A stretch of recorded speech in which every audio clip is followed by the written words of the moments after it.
হামলাকারীদের গ্রেফতার করা না হলে অন্তর্বর্তী সরকারের বিরুদ্ধে আন্দোলন শুরু হবে বলে হুঁশিয়ারি দেওয়া হয়েছে বিক্ষুব্ধ নাগরিক সমাবেশ থেকে।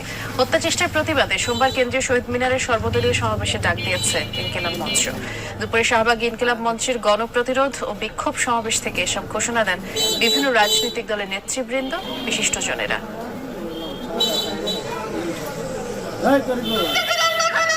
ওসমান হাদিকে হত্যা চেষ্টার প্রতিবাদে শাহবাগে ইনকিলাব মঞ্চের ডাকে শনিবার দুপুরে বিক্ষুব্ধ নাগরিক সমাবেশ ও গণপ্রতিরোধ কর্মসূচিতে অংশ নেন বিভিন্ন রাজনৈতিক দল ও সংগঠনের নেতাকর্মীরা। সমাবেশে বক্তারা বলেন, অভ্যুত্থানের পর শীর্ষ সন্ত্রাসীদের কারামুক্তি ও দেশে ফেরার সুযোগ তৈরি হয় আইন শৃঙ্খলা পরিস্থিতির অবনতি ঘটেছে। এরই ফল হিসাবে প্রকাশ্যে দিবালোকে ওসমান হাদিকে হত্যা চেষ্টা করা হয়েছে।